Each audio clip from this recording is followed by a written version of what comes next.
I have been painting most of my life, painting and drawing. But I've come to a block in my work. I know it's time for a change, but I have no idea how to move forward, to change my life and the thing I've been doing for so long.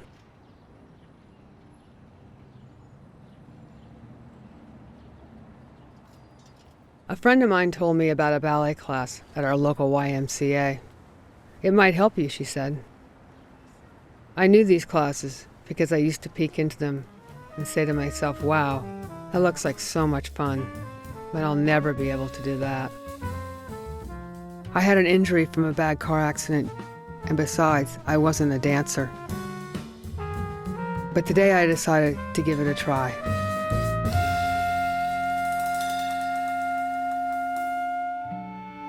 Foot, fall, releve, push. Fall, releve, push.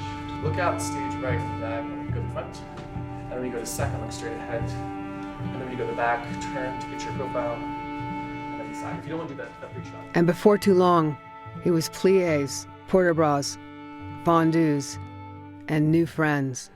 I feel I can experience classical dance as a community thing, almost like as a social dance. No matter what energy level I would come in, I would leave feeling ecstatic. The ballet class, John's class, is a very special class. And dance is like an outlet too for anything that you go through. Dance is an outlet. He knew what language would work and what imagery would work for every student. And I think being around him, it really helped me say, yeah, I belong here. This is also my world. You're not just going to a class or a ballet class. Once you're a regular, you're going to John's class. On a daily basis, I couldn't wait to get back to the dance studio, to the dancers, to the instructor, John.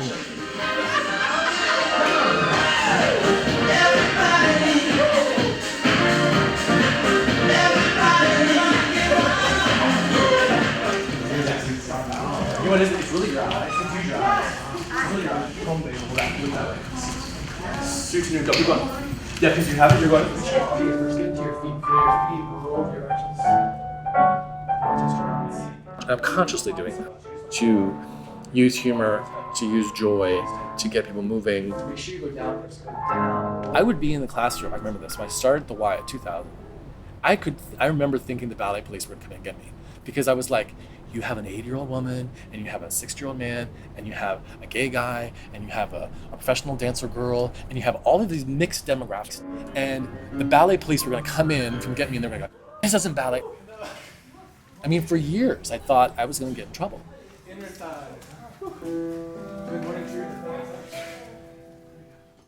Being an artist wasn't a choice as much as one might think, at least from my experience. I painted and drew obsessively as a child. It was my escape, my place to play, how I mapped out my life. But as an adult and after all these years, I wasn't accomplishing what I wanted to. And as a map to my life now, it was unclear. I had lost the map.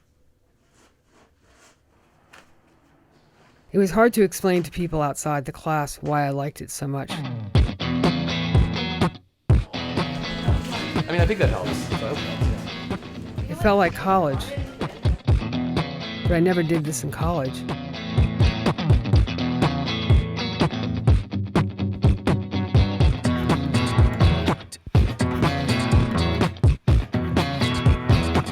There was John, but then the community was also breathing life into my days.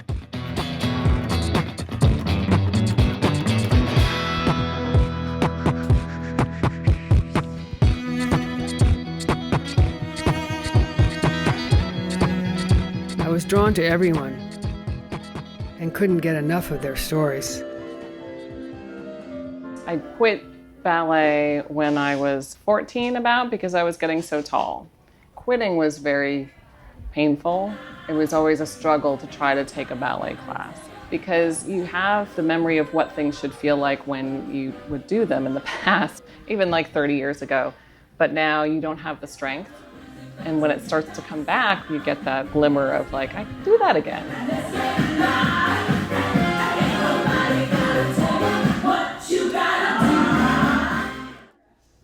When you're trained as a dancer, I started training when I was 19. It's all about looking at yourself. You know, you're looking in the mirror, you're checking out this shape, how pretty I looked. And in John's class, I'm sort of like not watching myself, you know. He's got this wild, creative spirit. There's no room for thinking about how do I sound, how do I look. I met John in 2001. I went to his very first ballet class that he was teaching at the McBurney Y. There I was, non-dancer of the entire world, taking jazz class and ballet class. Of course, it was all John. He's just absolutely wonderful. And a lot of teachers, and I don't know how many of them managed to keep this tremendous love and enthusiasm and excitement.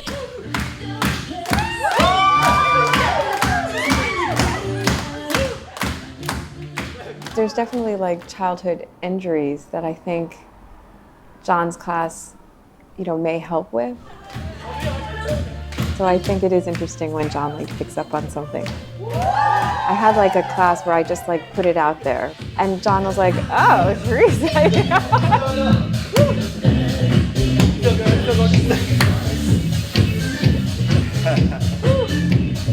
It's embarrassing. It is embarrassing when he does that, but yet he noticed. And so then it causes me to think, is it just that I'm extra like putting more energy into it, or I'm not usually? How am I feeling?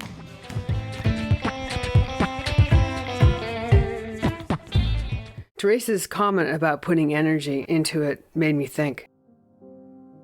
I was coming to the class every day, looking for perfection, trying my best to excel. But that really wasn't the same as putting energy into it.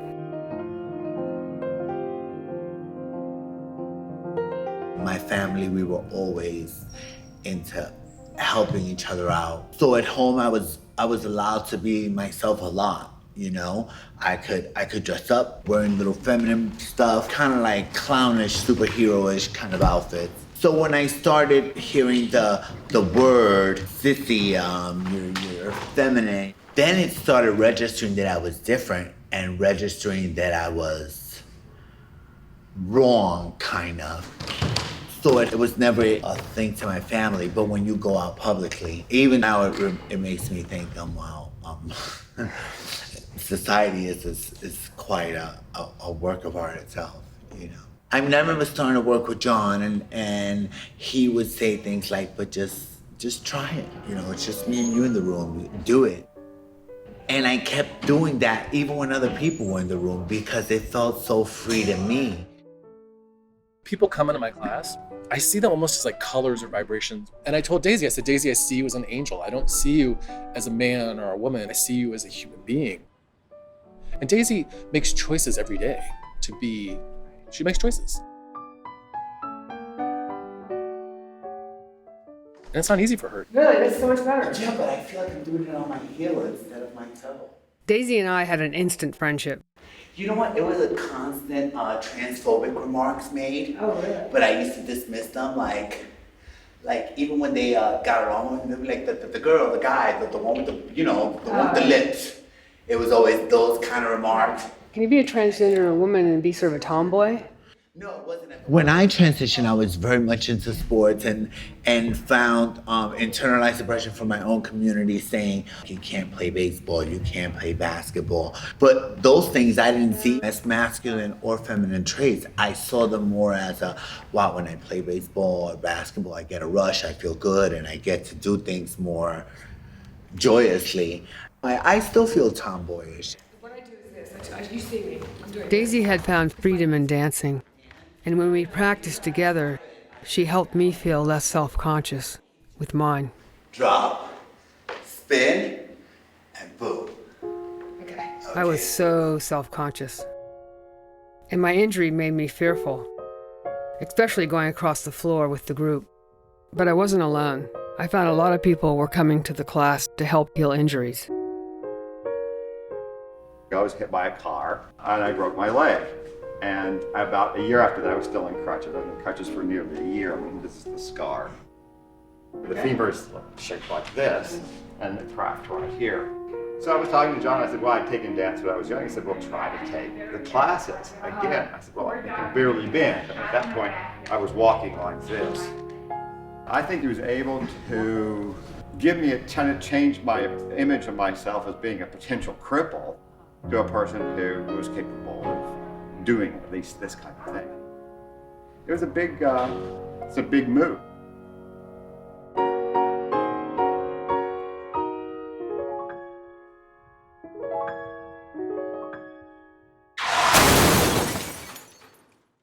When I was 25 years old, I was in a bad car accident.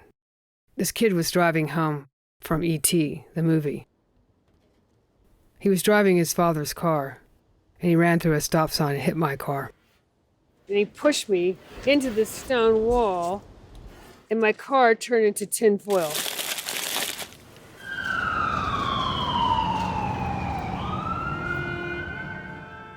How was the experience? It was really awful.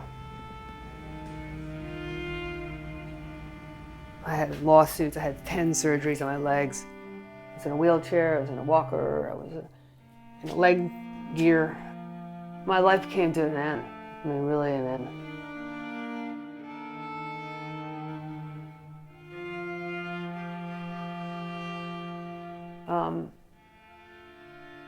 I had so much injury in my legs. My leg was broken here, there, every part, both legs were totally broken. When my car accident happened, I thought I didn't have a lot of expectations to do much. I didn't even put my head there. I didn't even think about what I couldn't do. Because I think people do that when they're trying to survive something. They just like take what they have and try to do better for a certain amount of time. Over the years, I avoided thinking about my accident. But one day I did find some drawings done as a young child that brought me back to it in a strange way. I made little families, lines of people, their ages, their names, and their specific relationship to each other. I always wanted to be a twin, so I did a lot of twin pictures. For some reason, I also drew pictures of kids that had been in accidents, which is a little strange because there were no accidents like this in my childhood. I wondered how I would draw pictures as a little girl that seemed to forecast my car accident. Oh my goodness, they hurt? No, they don't hurt now because I have Boy, knee you've got replacements. good knees. They're solid. They're all knees. fake. I mean, you're as strong as an ox. I am from the ballet. Dancing has helped me, though. Yeah. My whole professional life, I gave it to dance, absolutely. And it was raining cats and dogs, and I slipped like that. And I got up, and I couldn't even stand up. And he got over here, and my whole left side and my left leg were very badly injured, so I couldn't walk for a long time. So that kind of spoiled my dancing. I love my work at Bryn Mawr. I absolutely loved it. Help me. I went there every week for 25 years. I did dance history, dance choreography, and dance technique. And we gave 2 concerts a year, and they choreographed. Oh, that was the thing I loved. I loved teaching choreography, and we always had our own dancers. Can I help you? My husband's Did I behind do you. bad to walk in and... No, you're fine. We're done, actually. I saw his class. I said, this is for me. So now I take 14 classes a week. It's kept me going. John is, I think he's an exceptional teacher. Paula and some of the other dancers in the class were part of John's dance company. Let's see your choice. I don't see the wheelchair when I see Paula, I see spirit. Does that make sense? I can spend all my life as an artistic director trying to get people to get to that place of freedom, and Paula's like, let's go there. She's woo, she's woo, and she's like hitting on Galen, and it's great.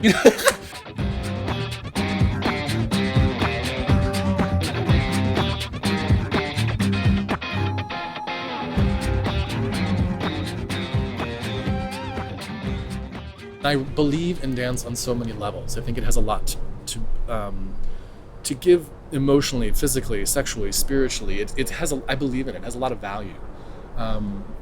So I think it comes out of a place of love, and I believe in it. And I think it's funny because I didn't really believe in a lot of things growing up. I did what I was supposed to. You know, I got good grades, and I was pre-med, I went to Kenyan, I had sex with girls. You know, I did all the Christian stuff. I did what I was supposed to do. You need to be with these people, and you need to do this job. You need to be a doctor. I mean, if you don't feel safe, when someone goes, you suck, or that's wrong, or fuck you, that's wrong, your body grips, your muscles grip, and that's dangerous because you consciously shut down. Because I think the class is a laboratory for people to experience, okay, a little bit more of this, a little bit of this, and you can take risks because you feel it's a safe space. And it bothers me a lot when I see people in pain. I feel people very viscerally. I had a teacher, Ellen at TCU, who said, my dad used to say you're too sensitive. My dad did.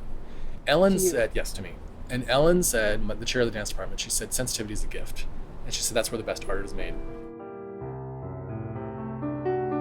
The physicality of the class had a meditative effect. I often found myself missing my father, who had passed on recently. John sensed how sad I was, and one day he cornered me after class and said, "We can help you, we can help you." He seemed to see just how much I missed my father.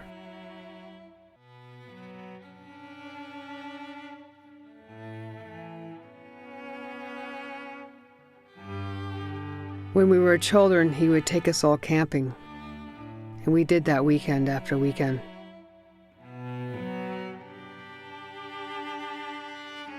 He made a point of raising us in a way he wasn't. In his early days, he had some success as a competitive athlete, but for some reason he never talked about this, and he steered his kids away from sports.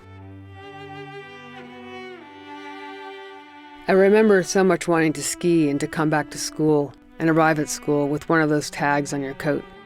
And I knew I would have been a great skier. So one snowy day, he did take me, but to a golf course. No T-bars or chairlifts in sight there. But as I looked at it now, ballet was becoming that ski tag on my jacket. So I was no kid, and I had all these injuries. But John made me feel I could do it.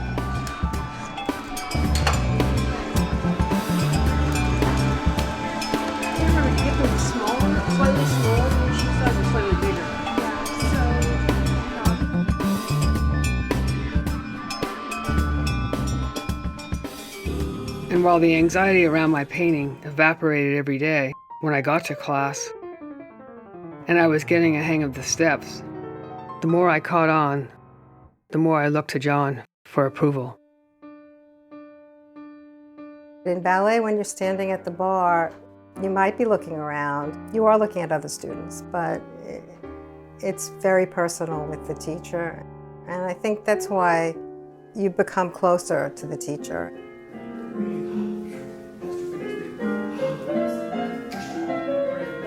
If they never look at you once for 6 months, the one time they look at you, you feel like you've achieved something. And you probably have. Otherwise, they know what's going on. They wouldn't be looking at you.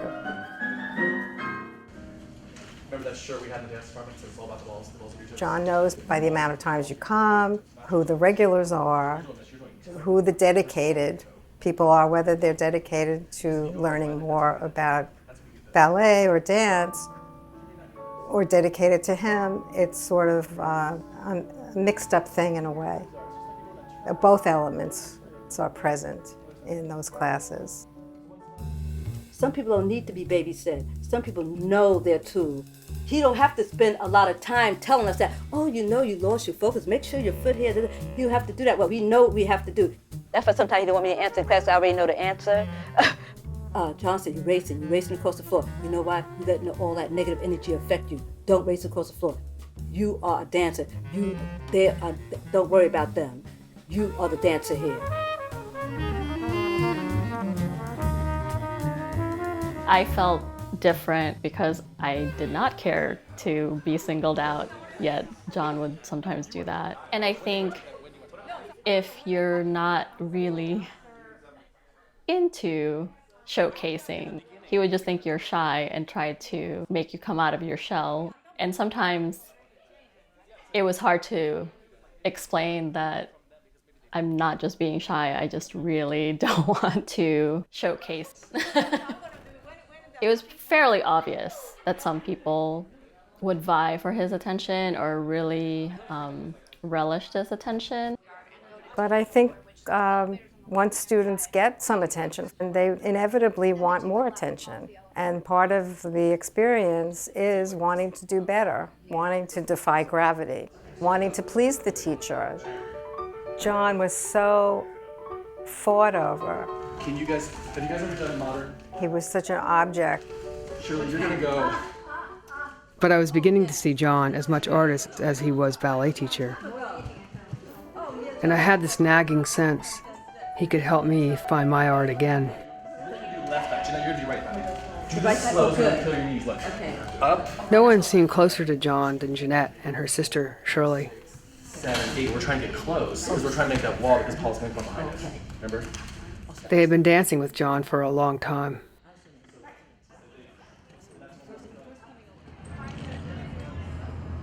They invited me over to tell me about their experiences working with him outside of the class.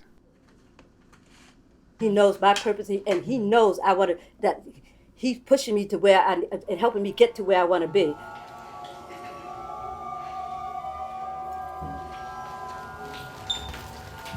He wants everybody to get better, or you're not listening to him. He's giving you the answers, but you have to listen to what he's saying. Don't just let him talk and then ask questions when he just answered your question.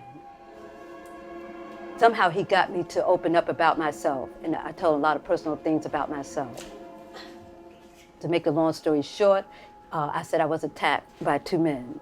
I was raped, to be honest with you, when I was a young girl. It was hard for me to be in a relationship with a man. I got this thing, I didn't want to trust him or touch me. That's so hard talking about those times.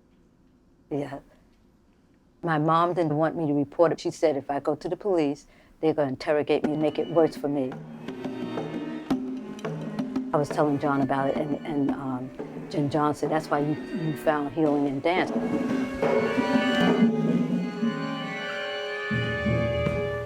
Dance was the first form of prayer in a lot of cultures. I mean, like, you're talking like you're out in the woods and you're dancing naked around a fire in the woods. I mean, this is like a spiritual, sexual union with the universe. There's kind of this evolution of me trying to be authentic, even nudity, of like trying to take off layers. I think it's this search for like truth and getting away from talking and lying and craziness. And it was like this constant search of like, where's the truth? I think John wants to help people, but that's the way he helps himself too.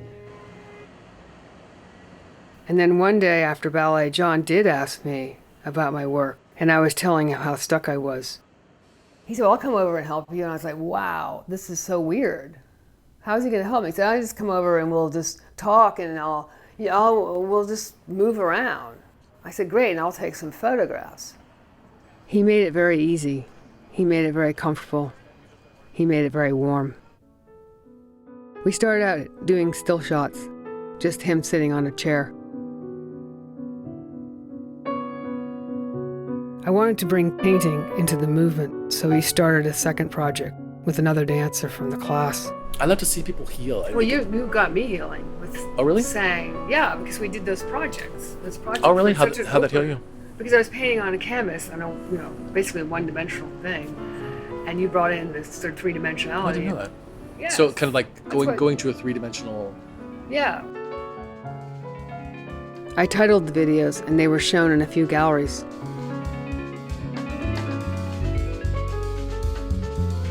So it stretched you. It stretched me. So thank you. Well, thank you. Thank you I didn't know that. Thank you for saying that. And then John used excerpts from one of them in one of his performances.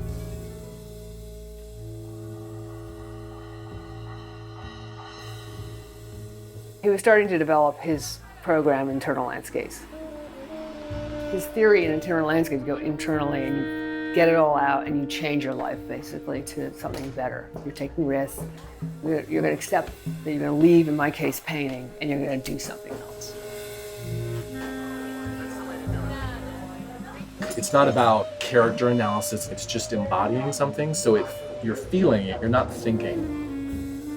And people began to sign up for internal landscape sessions. I was not present in my body the way I would like to be because of not being allowed to be physical in childhood. I feel like John draws people who are healing that internal wound, who really want to work on it and take responsibility for it and access their creative powers to help them heal. This ankle is weak. This ankle has given out on the streets of Florence and the streets of San Francisco and the streets of Prague. It only gives out when I'm having a good time. And I'm somewhere wonderful, and then I'm on the sidewalk of a major city, at noon, Good to be home, right? Some therapists, some psychiatrists I work with, I think they made me feel like becoming a transgender person, or being my true self, I say, because I didn't become, was a bad idea. So you deal a lot with other people's issues, not just your own. You can't deal with your own pain, frustration, anger, because you're dealing with other people's stuff. My worry and my concern and kind of like the franticness, like, oh God, I don't know how I'm gonna manage this, and then they were like, it's that you chose a hard life, And it was always a blame on the gender and being trans. I put up boundaries, like you did it. It's like, I'm not gonna take, if you want to destroy yourself, that's your prerogative, but I'm not gonna take it in anymore. Because when you're a child, you think it's your fault. And when I set up a boundary and said, I'm not doing this anymore, I felt guilty because I was leaving my brother and sister behind. But I talked to a therapist about it, and they said the best thing you can do is live your life, because maybe one day as an adult, they'll come to you and say, I want to get to know you. So that's always been my hope, that I'm gonna live my life, and they're gonna see that, and they're gonna know I'm out in the world. And the fact that I didn't kill myself, that I didn't become an alcoholic, that that I'm still there, is just, it's an action, it's a life. I just left and I didn't look back.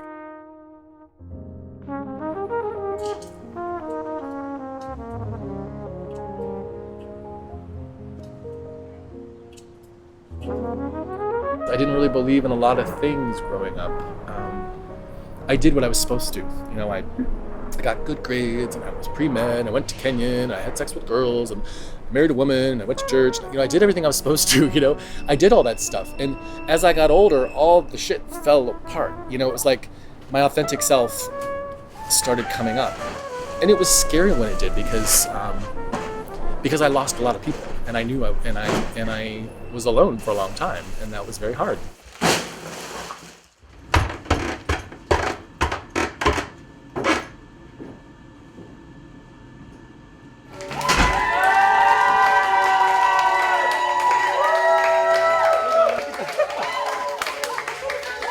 John often alluded to an unhappy past life and a family left behind. And then one day someone told me he had been a football player. When I heard that John was a football player, I just loved that. I knew that's probably one of the reasons why I liked the class so much.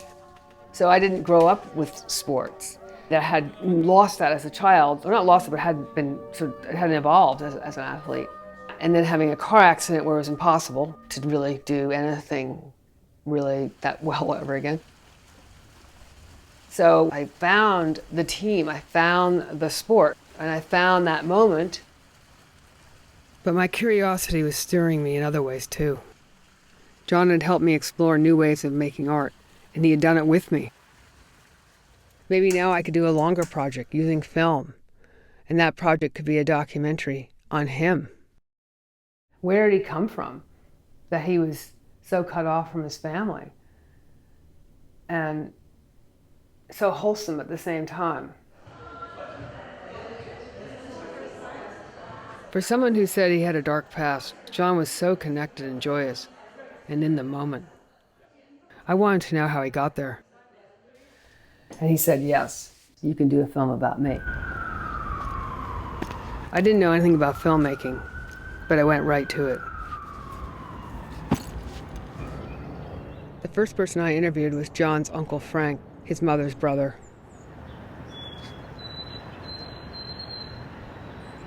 You know, everyone says they have a dysfunctional family. Yeah, they do, don't they? Everyone says that. But my family is dysfunctional. It really is. He, as a kid, was intense, active, as he is now, very bright. He got a lot of attention from particularly his mother. We were super tight. But she's a great actress. She gets in public and she puts on these shows and she talks and and she's just, it's all these stories and, oh, I'm gonna leave your dad, and then as soon as you walk in, she'd flip. Oh, now I was the enemy and he was the best thing in your life. And it was like, talk about bipolar. It was like these just, like what the craziness. Well, she's my sister, so there, some good things and some bad things. He grew up around these needy, emotionally needy women, but it's true, thousands of dollars and scores of hours of therapy on my part to get beyond my mother, John's grandmother, and what she did to John's mother and my little sister. And then later on, of course, he went to college. He got married, Chris. I think they'd been married 3 or 4 years perhaps, and he came out. And at that point, my sister and her husband more or less disowned him. I don't think John has talked with his mother for 20 or 25 years. And his dad probably longer. But she knows I'm in contact with him. I don't think she knows the degree of contact that I have with him. But she will ask, the only question she asks is he okay? I left and it was such a painful, I just left and I didn't look back. Healing is possible. It's a resurrectional thing.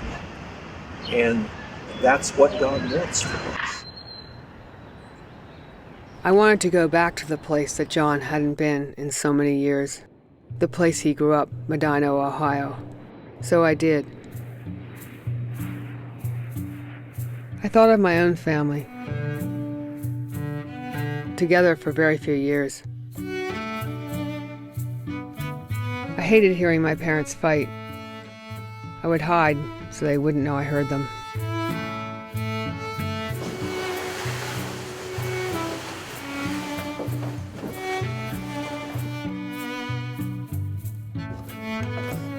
My father made this dollhouse for me out of 4 orange crates. He always said my mother never did a thing, but she wallpapered this dollhouse beautifully, and I loved that aspect of it. I played with it incessantly, all through my childhood, while my family was falling apart.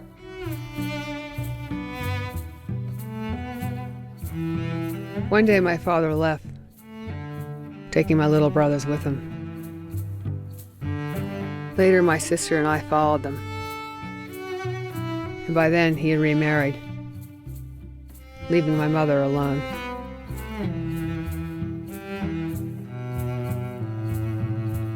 After my parents got divorced, I never played with the dollhouse again.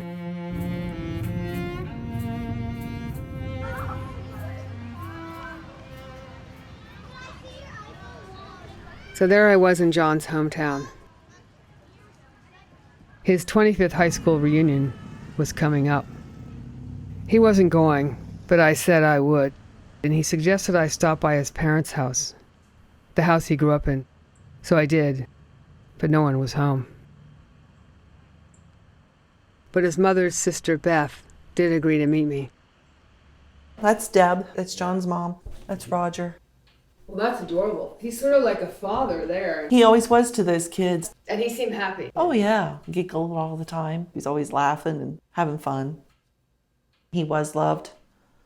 How did you see that he was loved? Oh, my gosh. You know, when kids want to do something, he got to do it. I can remember it seemed like we hugged him, loved him, and kissed him, and played with him, and I can remember taking him on a couple dates with me, and we always went on vacation to Myrtle Beach together. Deb even said, out of all 3 kids, he was the one that was never a problem. Said he always did his homework on his own, did it ahead of time. Outgoing, was always involved in things in school. I mean, he played soccer, he swam, he played football. He did chorus and drama and dance, and I don't know if he took dance class or he just liked to dance. It was just kind of came natural to him just to want to dance, and he was good at it. Sherry and Steve, old friends of John's family, drove us around Medina. They spoke about Debbie and Roger, John's parents. I'm an outspoken person. I'll tell you just exactly how I feel. Now, I know I shouldn't. I get myself in trouble, don't I, Steve? Sometimes I say too much. Debbie, John's mother, and I graduated together, and she was a majorette. I was a cheerleader. So I remember when she had John, and they bought a house on Main Street, and I stopped to visit. Just put your blinker on. They loved him really a lot. And Roger would brag on him about the circumference of his head, how big it was. He was so proud of him. Roger, everyone loved Roger. You couldn't help but love him. He just has that personality. The oldest boy, Ralph, lives right here. He's Ralph outside right right there. there. See, he looks like Roger. Let me yell. Ralph, what are you doing? Looks just like Roger. Is that your dog? Yeah. What's his name? Randy? Hi, Randy. How you, baby? What you guys doing? Oh, we're just showing some people around. They came from New York. So anyway, we were just driving them around. I've been to New York, Yeah, so well, I haven't lost anything here. they're here to take some pictures for John. Well, I'm his uncle. He's doing pretty good. He does good. Yeah, he does well. You could get out and I could find some more brushes when it takes so long to do them garage doors. Oh, that's all right. What are you doing, painting them? No, scrubbing. Scrubbing them. Well, good seeing you, kiddo. Okay, don't see very often. Don't get lost. Bye, Randy. Yeah. Not all them alums are working. Roger, too. Working crazy. This was my grandma. Look how old that one is. That was hanging in his workshop, and when we cleaned it out, I said, oh, I gotta have that. And one was my dad's, one was my grandma. I seen in a magazine someone had taken these and made a thing and made it like a little curtain. And I thought that was cute. John's hurt, so he's feeding the fire, and the fire has never went out because he keeps feeding it. And immediately when he started putting this all these naked things and sending pictures and all this stuff, and he's proud of himself, but all he did was show his mom and dad, look, and I want all of our family to know this is the way I am. But it made him look like the kind of homosexual that flaunts it. They've never been to any of these kind of theater productions or anything like this or seen anything like this, so it's really a flaunt, and really John knows that. John definitely doesn't have any stupid up here, you know. This is redneck country. Yeah. You know, it's different. And then he's writing to him and saying, you know, come watch me. You don't want to make waves with the parents. After all, I am the parent's brother or the aunt or, you know, whatever. I think he thinks they didn't accept him because of the homosexuality, but that had nothing to do with it. He was always very effeminate as a child. That was before people talked about it, you know. That's when you had sissies and tomboys. You didn't have lesbian and gay. We just didn't think anything of it. I was just him, you know. I mean, we were always pretty close, loving family. I remember he came in for a competition, like a talent competition here in Parkersburg, and Deb and Roger brought him from Medina to Parkersburg every time. And we'd go watch him there. What happened was, and they tell a different story. If you want to talk about the lies, you're asking what the lies are. I was at home. My mother was at home. My dad was out drinking, doing something with some friend or whatever. He goes out to get his car. His car's gone. Somebody repossessed his car because he didn't pay his bills. Because he would just go take money out of the wall and think the money comes out of the wall. He wouldn't balance his checkbook. And he said, just trust me, and sign all these papers. And I said, what are they? He said, oh, just trust me. And I signed all these papers. They were all these things in my name, debts, which ruined my credit.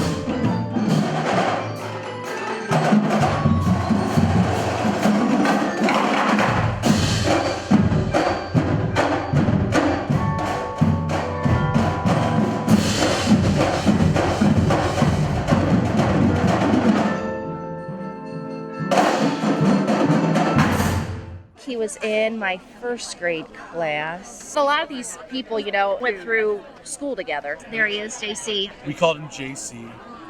Played Pee Wee football with him. Great guy. Went to elementary school with him. He had red, rosy cheeks whenever he would get embarrassed or whenever he would laugh. National Honor Society, he would have been under this one. Golden Tassel Award, he was in that. Encore, that's kind of like lead, where you sing and dance. I knew he was in that. Most Talented, he won that award. All right, what else can we get you? We played football with John. His dad was actually our coach growing up. His father was an extremely burly man, like just, Popeye arms and hairy and like deep voice. He was always a cigar person, had a big old cigar in, tough guy, stuff like that, and football, rah, rah, rah. Back then in the late 80s, like people being gay wasn't like a norm. I mean, that was like out of the norm where it's more common this day and age. From John's perspective, to see how his dad shunned him because of his choice in sexuality, I could see that in his dad growing up. I mean, his dad, like I said, was a tough football type of guy. And I think that hurt his dad, knowing that. I think my dad wanted to be professional himself. Told him he was too short. So he was so driven, really, really driven. I think it was like I wanted to do it for him. I wanted to have that connection with him. I remember I couldn't get angry. It was all about, you gotta get angry and hit somebody. And That was always kind of the fascinating thing, was that, this kind of obvious testosterone man, his first child was very effeminate. But no one cared, it didn't seem like. Everyone accepted him. My dad, when I was a Kenyan, I saw my first modern dance concert, and I was like, what is this? I was so in love with it. I couldn't take my eyes off of it. And he was watching me watch it. My dad said, if I ever see your ass on that stage doing that shit, I'll whip your ass off that stage so fast you won't know what happened to you. And as soon as he touches that ballet bar, poof, he's, the fag, da-da-da-da. I was really scared at the time. I was very scared. So I think I really worked on myself, and I did all the Christian counseling, and I married a woman, and I did everything I was supposed to. I just couldn't do it anymore. I was dying, but it was like, but nobody knew.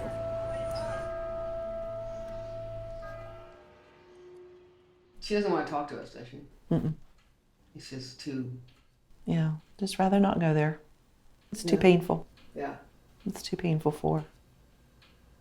So, when you love a child so much and then you feel as though that child doesn't love you, it just gets to be painful. He needs to understand that everybody in our family suffers from depression. And that was before it was an openly talked about. I had it for years and didn't know what was wrong with me. Until it started coming out on TV about depression. It was like, oh, that's what's wrong with me. And I'm sure there's a lot of depression with dealing of your sexuality and why am I different. So you have talked to Debbie about that part about him? Oh, yeah. Yeah, she went to counseling for well over a year just to try to understand why he didn't like her. There was a lot of meanness on his side towards her. It's their child. They're going to love him till the end.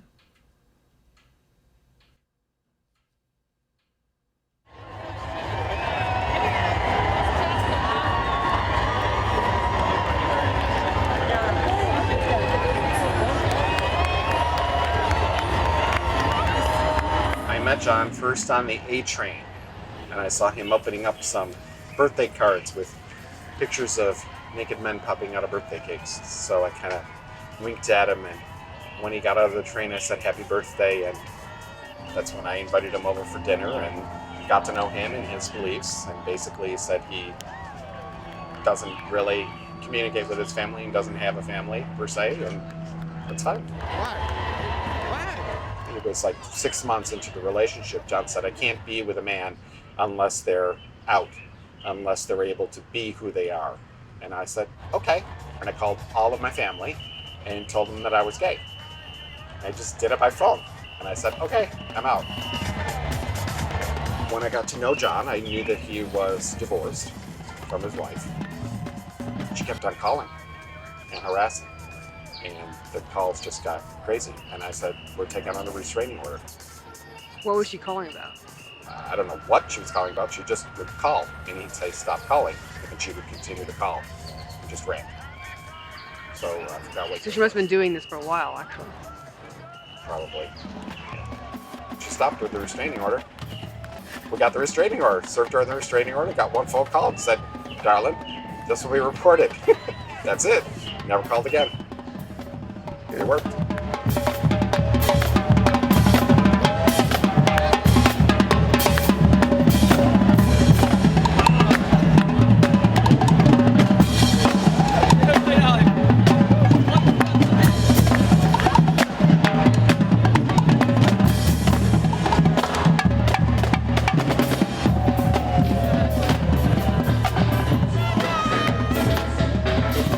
John has a way of connecting to people and helping people open up, helping them feel comfortable, helping them be very open.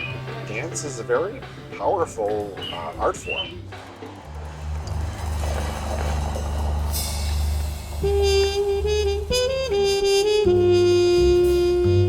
When I got back from Ohio, I felt closer to John. Now, I thought, I knew him better than just as a teacher at the Y. There was no doubt in my mind that it must have been very hard to be someone he wasn't groomed to be, especially someone who fit the grooming so well.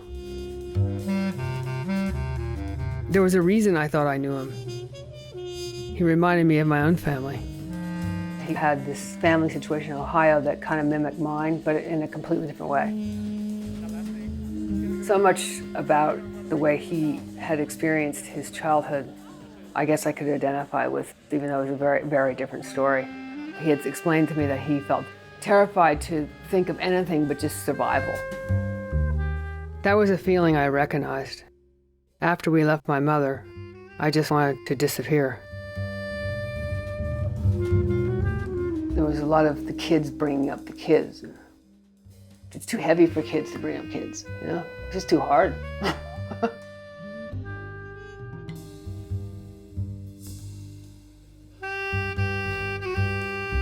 I kind of ran away from home when I was 16. My last year of high school, I went to the local high school from a farm. So I understood John when he said about loneliness, it's not really lonely you're alone, it's because there's something very empty that's coming from the childhood that you're beginning to experience, I think, as an adult.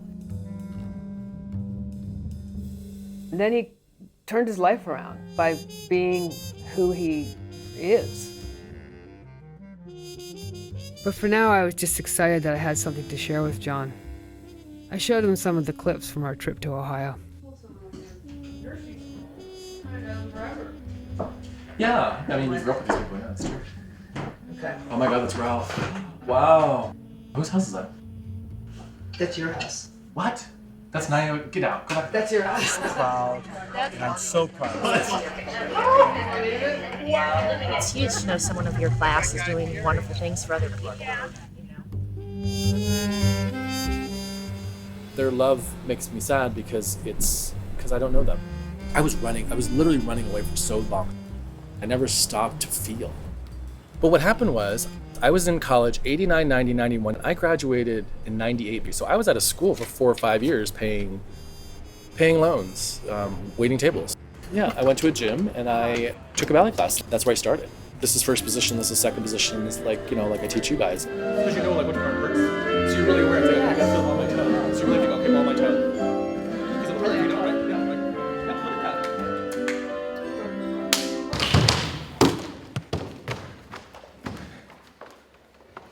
right. Just when I was learning how to do ballet, how to do a pirouette, how to really move with the class, even in my sort of limited way, I actually was injured because of my car accident. The ankle had been compromised.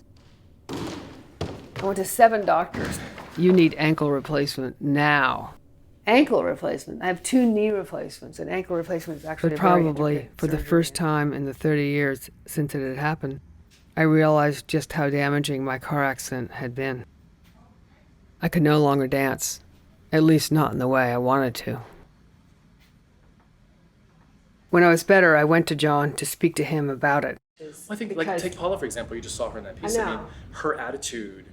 There's people that would have that happen to them and they would say, I'm done. She's not. She's doing what she can. It seemed like he didn't want to hear me. He just walked away. I could not go to the class anymore because of my ankle.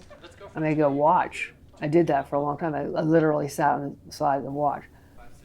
I was heartbroken. But John was such a big deal in my life at that point because I was drawing my own connections and my own emotional reasons for attachment to him. How did he come from this family? Who was his family? There you have Right. it. He started beautifully. Yeah. I was losing my equilibrium and I was losing my story. You know what? Why don't you hold on for a second until I get this done, right? Yeah. Why did I want to make all these connections about injury, hurt, and loss anyway? The thing is we all have a tendency to make teachers, to elevate them onto this pedestal, to think that there's something, that they're the answer to our problems and the answer to our questions. And I think this syndrome is historic.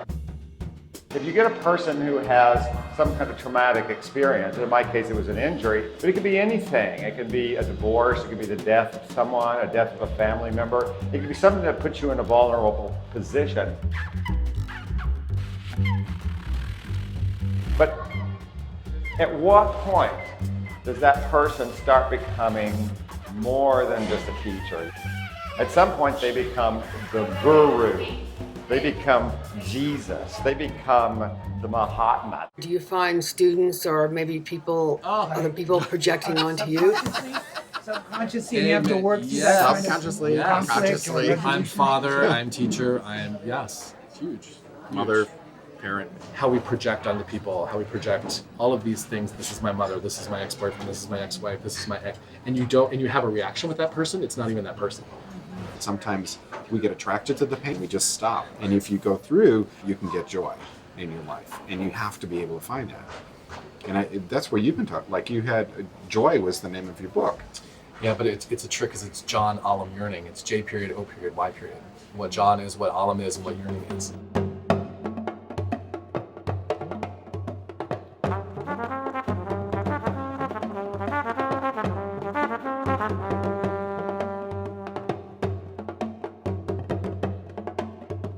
It becomes something that supersedes the normal.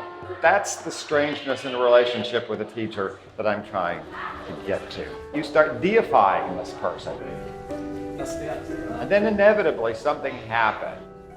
Something that shatters that. It's a very dangerous relationship.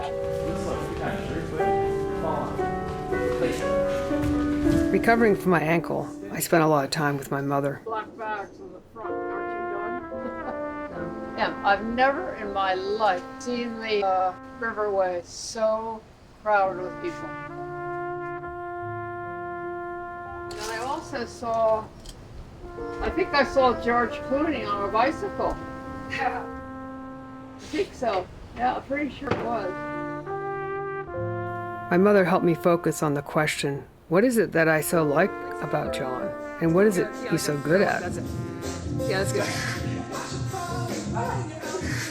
When he just had no interest in working with me anymore, and after I, indulged in how awful I felt for a while, I realized that one thing I liked about John was he made whatever he had work. Like whatever he had in his life, he made it work. And I saw him do that. And I saw him do that with people in the class. Besides John, I was loving all those people in this class. And I was making friends with them, and they were all different ages, all different people, everybody. So I asked myself what I had from the experience in the class. So many of my friends in the class had experiences with injuries or disabilities or differences. John didn't discriminate. He just wanted us to dance. But he also drew people into a personal part of his work life. You kind of get hooked in to the social aspect. He didn't just have classes at the Y, he choreographed performances with his students. Without kind of knowing it or thinking that this is what I was going to be doing, and I again wanted to do more fictional work with the camera and with this new art. And then there were a couple of people in the class that really wanted to do that. Some of them were actors, and some of them wanted to try acting. So we set about making some videos to turn into a vignette.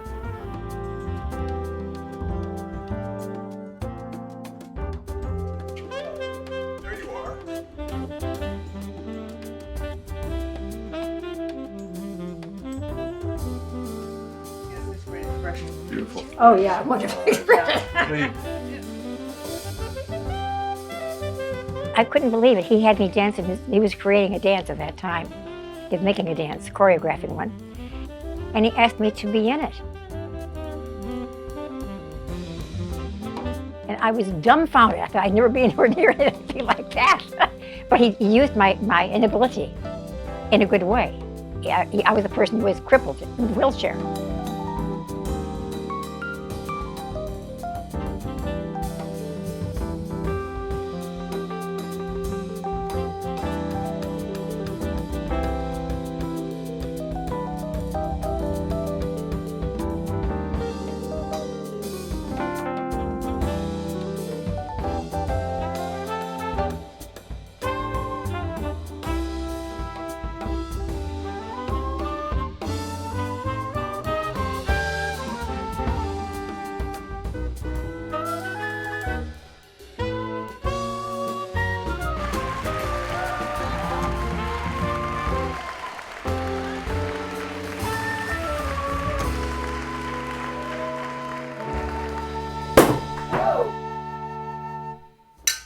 Thanks for celebrating me owning the house, Aunt Sally. I'm going to be rich. What about the clause in the will? It says you have to have a family. You remember our gardener? She's 8 months pregnant. How? Well, she needs a green card and I need a baby. Well, that's a good idea. Was she a good lover? Yep. Well, that just happened once. Oh. One time, one baby? That's all it took. And after some time had passed, I was ready to go back and dance, except, however, I could dance.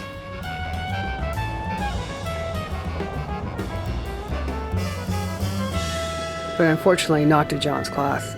He had left the Y.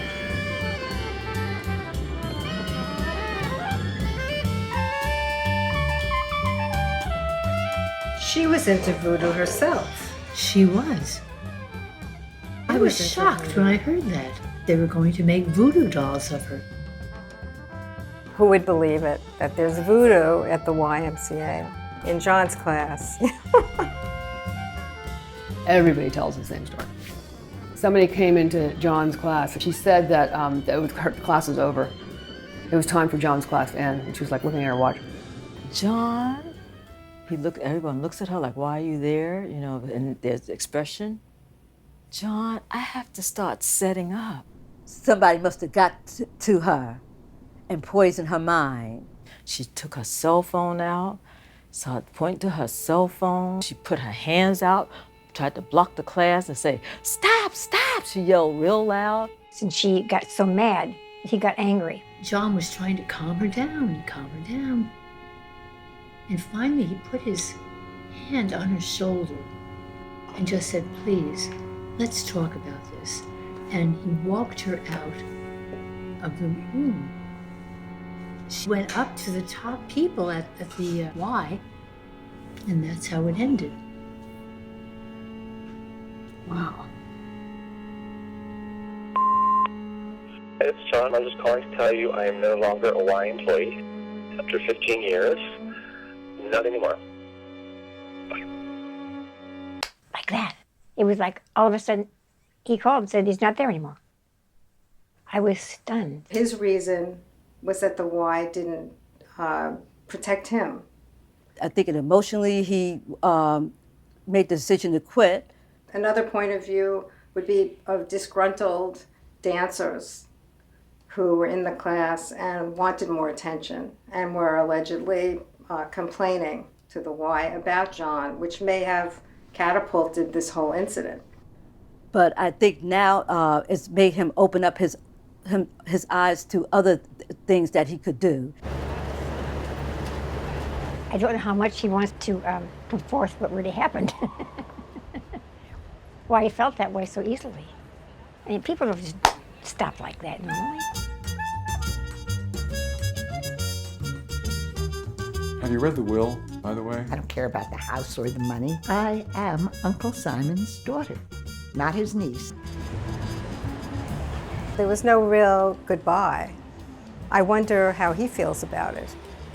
I wonder if he misses the class. Look at me. I look just like him. It was a big chunk of his life, too. Yeah, you do look just like him, and Dad looked just like him. They were identical twins. Now sign. I wonder if he misses us, if he misses the Y, or misses his following at the Y. I feel that he's even more on a path of like making people feel better, encouraging them to bring out, to try out, take risks, all the things that he's done in terms of surfacing out of, you know, what you were saying before, being crippled or crippled in some kind of way. But it was very sad. It was the end of an era. You know, I think when people transition, they try to keep people believing everything's still the same. But really, to normal people, everything is not really the same. Like, I mean, I'm not. Alan, where the hell are you? Get in the house. At least you can do it even when they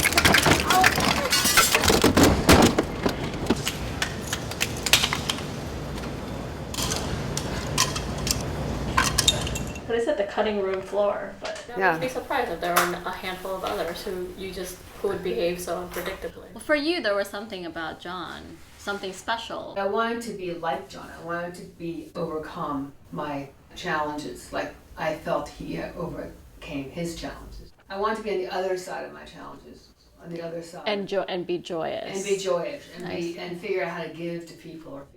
He seemed to attract a lot of semi-needy people, including myself. I learned through John that the answers were probably right there, right in front of me. And they were. At first I thought this documentary would be incomplete. John had been central to the story and to my own journey for so long. Now I was left without his final thoughts. But I had to accept the ambiguity of it all. I knew the experience wasn't just the painting or the class, and it wasn't just the documentary. It was my own emotional discovery made through John. I did know now that I could find meaning in art, find meaning in community, and find meaning in dance, no matter how you do it.